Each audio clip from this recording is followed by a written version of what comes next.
You have to know what the market is. So people will talk about crypto right now and know nothing about the market. Right? The market, you need to know what it is. My favorite way is to move to the next step is know your who. Right? Know your who. Find the expert that has been there for 30 or 40 years or someone that knows the market and can tell you when it's time to buy or when it's time to sell. Can you think of an easier way to make money?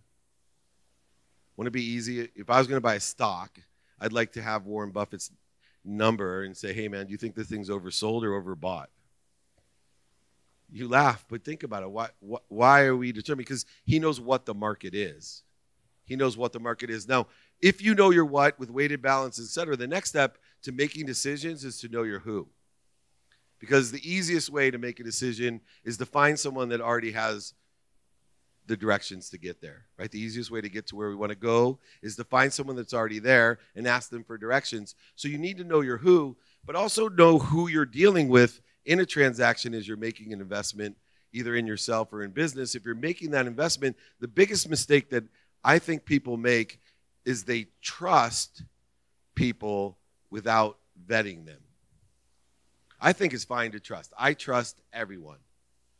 And that got me in big trouble. As you know, I lost over $100 million trusting a lot of people because I just assumed the best in them. I'm looking for the best. We all like to look for the best in people.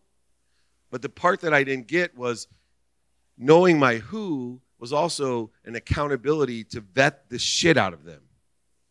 How many times have you been in a conversation, an investment conversation or a business conversation, and something doesn't make sense, but you don't ask any questions because you're afraid you're going to offend the person?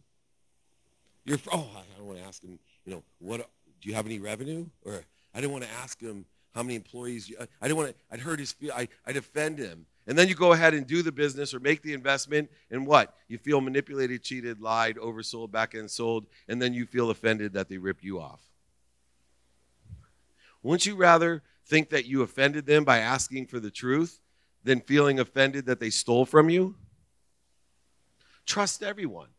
Look for the light, the lessons in everyone, but vet the shit out of them. Ask the hard questions.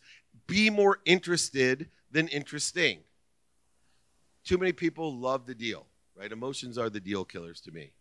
People buy and invest on emotion, and then they back it up with logical reasons. The problem with logic, it has no place, as I mentioned earlier, logic has no place with emotions at all. Logic will not change or validate your feelings.